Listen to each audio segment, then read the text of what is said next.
जीवन में आप जो भी खोज रहे हैं, इसमें आपको वह मिल जाएगा। जीवन में आपके जो भी प्रश्न रहे हैं, इसमें आपको उन सबके जवाब मिल जाएंगे।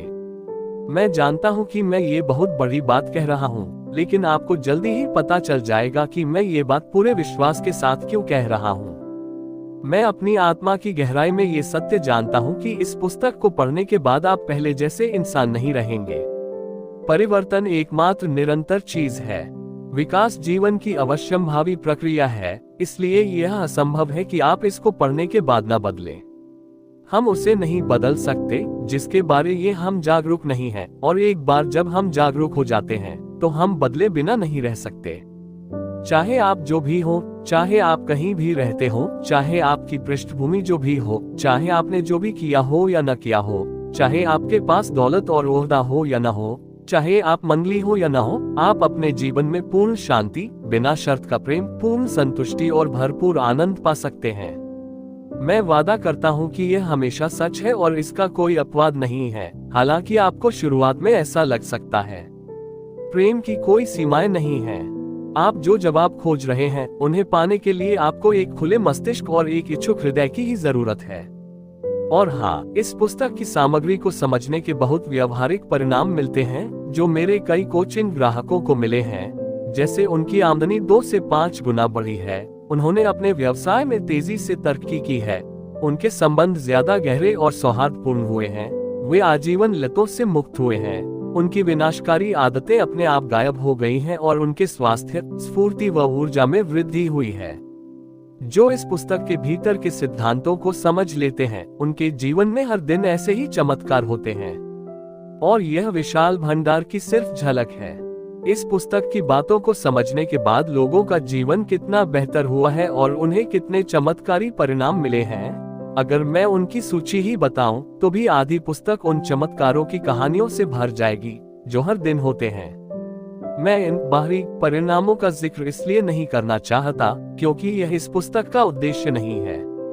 ये भौतिक परिणाम तो अंदर से बाहर की ओर की समझ के सह उत्पाद हैं। सच कहें तो हम धन और महत्व जैसे बाहरी परिणाम सिर्फ इसलिए चाहते हैं क्योंकि हम अपने भीतर प्रेम, खुशी, शांति और संतुष्टि जैसी भावनाओं का अनुभव करना चाहते हैं। भावना ही दरअसल वह चीज है जो हम अपने जीवन में चाहते हैं। हम वास्तव में भौतिक चीजें नहीं चाहते, लेकिन हम ये यकीन करने के जाल में फंसे रहते हैं कि भौतिक चीजें हासिल होने के बाद ही हमें वह भावना मिलेगी। रहस्य भावना में निहित है। ये पुस्तक आपको मार्गदर्शन देगी कि कैसे उस सत्य को उजागर करें जिसे आप अपने दिल की गहराई में पहले से जानते हैं, और इन भावनाओं को कैसे महसूस करें जिनकी आप पूरी जिंदगी तलाश कर रहे हैं। अब आइए इस पुस्तक को पढ़ने के बारे में थोड़ा मार्गदर्शन दे दूं। इस पुस्तक को जानकारी हासिल करने के लिए न पढ़ें, इसे अंतर्दृष्टि हासिल करने के लिए पढ़ें। अंतर्दृष्टि या बुद्धिमत्ता सिर्फ अंदर से मिल सकती है, इसीलिए इसे अंतर्दृष्टि कहा जाता है, अंदर की ओर। आप जीवन में जिसकी तलाश कर रहे हैं, उस हर चीज को पाने के लिए आपको अपने अंदर देखना चाहिए और उस बुद्धिमत्ता को खोजना चाहिए जो आपके भीतर पहले से ही मौजूद है। सारे जवाब आपकी आत्मा की गहराई में मौजूद हैं। ये पुस्तक सही जगह पर तलाश करने में आपकी मदद करेगी। मुझे उस व्यक्ति की प्रशंसा करनी होगी जिसके मन में अब भी यह उम्मीद है कि उसे जिसकी तलाश है वह उसे बाहर मिलेगा। उसकी सोच गलत है, लेकिन अच्छी चीज यह है कि उसके मन में अब भी आशा है, और आशा के बिना हम कुछ नहीं हैं। इसलिए आप यहाँ जो भी पढ़ रहे हैं वह आपकी आस्था, साहस और शक्ति का प्रमाण है। मुझे 100% यकीन है कि आप जिसकी तलाश कर रहे हैं वह आपको मिल जाएगा, अगर आप अपने हृदय के मार्ग पर आशा से चलते रहें। मैं इसे स्पष्ट करना चाहता हूं कि यह पुस्तक एकमात्र पुस्तक नहीं है जिसमें सत्य का संकेत है। सत्य हर चीज और हर व्यक्ति के भीतर निहित है। आपको आकार भौतिक से परे जाकर सत्य, आध्यात्मिक का अनुभव करना होगा।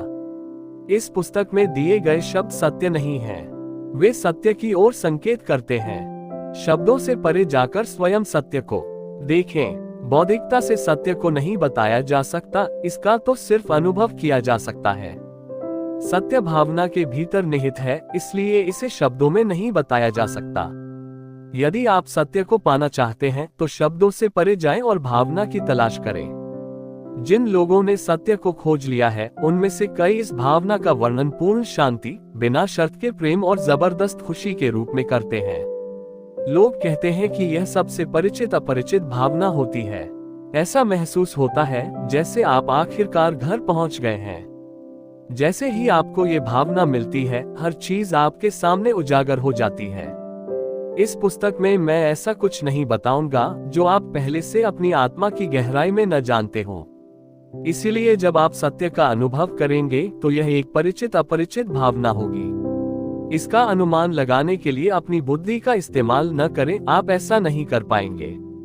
जैसे ही आप इसका बौद्धिकीकरण करते हैं, आप इसे चूक जाते हैं। एक दो वाक्य याद करने से सत्य नहीं मिलता। कोई बच्चा भी यह कर सकता है, लेकिन वह सत्य को नहीं समझ पाएगा।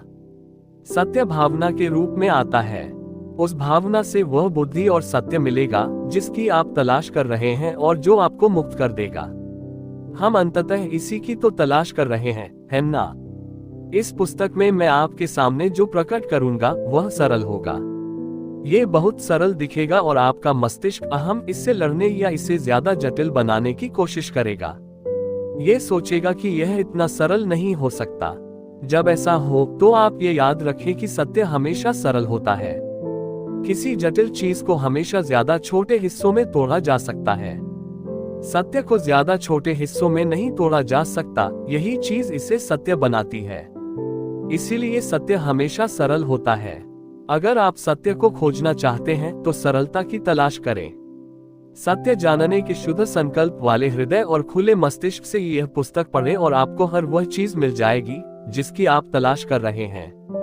आगे बढ़ने से पहले मैं गहरी कृतज्ञता व्यक्त करना चाहता हूं कि आप ये पढ़ रहे हैं और मुझे अपना समय व ध्यान दे रहे हैं। ये सबसे मूल्यवान जीवन शक्तियां हैं जो आप किसी को दे सकते हैं, इसलिए उस उपहार के लिए आपको धन्यवाद जो आप स्वयं को भी दे रहे हैं। अपने देवत्व को कभी न भूलें, क्योंकि हमारे देवत्व की वजह से ही हम मानव हैं। कष्ट के मूल कारण को खोजने की यात्रा। लोगों को उनके कष्ट का त्याग करने में मुश्किल आती है। अज्ञात के डर से वे जाने पहचाने कष्ट को ज्यादा पसंद करते हैं। कष्ट के बारे में बोलते समय एक महत्वपूर्ण फर्क को पहचानना जरूरी है। जब मैं इस पुस्तक में कष्ट का जिक्र करता हूँ तो मेरा मतलब मनोवैज्ञानिक और भावनात्मक कष्ट से है।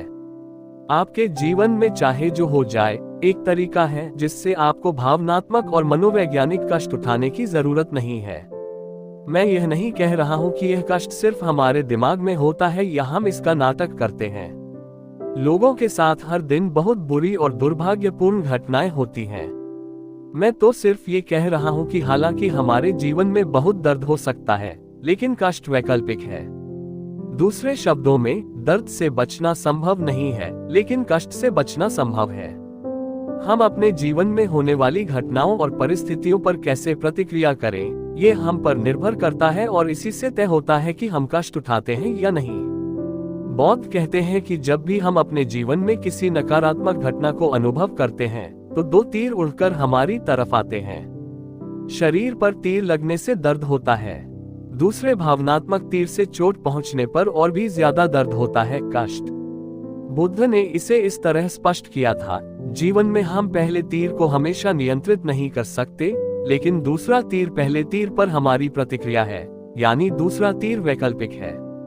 जब मैंने कुछ साल पहले पहली बार बुद्ध का ये कथन सुना तो मैं चकरा गया। हालांकि मैं उनकी बात का मतलब समझ गया था, लेकिन मैं यह नहीं समझ पाया कि मैं अपने जीवन में इसे कैसे लागू कर सकता हूँ। अगर किसी को कष्ट उठाने या न उठाने के बीच स्पष्ट चुनाव करने को कहा जाए तो मुझे नहीं लगता कि सही दिमाग वाला कोई भी व्यक्ति कष्ट उठाने का विकल्प चुनेगा। मैं कष्ट न उठाने का चुनाव कैसे कर सकता हूँ? मुझे लगा अगर यह इतना आसान है तो कोई कष्ट क्यों उठाना चाहेगा। बरसों बाद मुझे समझ में आया कि कष्ट कहाँ से आता है, जिसके बाद मैं इसे इसके स्रोत पर ही रोक सकता था। आत्म सुधार की अपनी यात्रा में मैं बहुत सी नसीहतों, अध्ययनों और प्रणालियों के संपर्क में आया जिनसे लोगों की समस्याएं दूर हो सकती थी। मैंने सैकड़ों नहीं तो दर्जनों पुस्तकें पढ़ी, मनोविज्ञान का अध्ययन किया, थेरेपिस्ट्स के पास गया, कई वैचारिक लीडर्स के व्याख्यान सुने, अपनी आदतों को बदलने की कोशिश की, सुबह 4 बजे जागा, अपना आहार बदला, ज्यादा सुनियोजित और अनुशासित बना, अब चेतन मन के अंदर शैडो वर्क किया, व्यक्तित्व के प्रकारों का अध्ययन किया, हर दिन ध्यान किया, आध्यात्मिक रिट्रीट्स में गया, आध्यात्मिक गुरुओं का अनुसरण किया और बहुत से प्राचीन धर्मों पर शोध किया। आप चाहे जिस चीज का जिक्र करें, संभवतः मैंने उससे आजमाकर देखा होगा। मैं जवाब खोजने के लिए उतावला और उत्कंठित था, क्योंकि मैं जानना चाहता था कि अपने खुद के जीवन में कष्ट को कैसे रोकूं और ऐसा करने में दूसरों की भी कैसे मदद करूं। हालांकि इनमें से कुछ चीजों ने क्रमशः सुधार करने में मेरी मदद की, लेकिन मेरा कष्ट दूर नहीं हो पाया। इसके बावजूद मैं हर दिन बहुत तनावग्रस्त, भयभीत, असंतुष्ट, चिड़चिड़ा, नाराज, कुंठित और भारी महसूस करता था।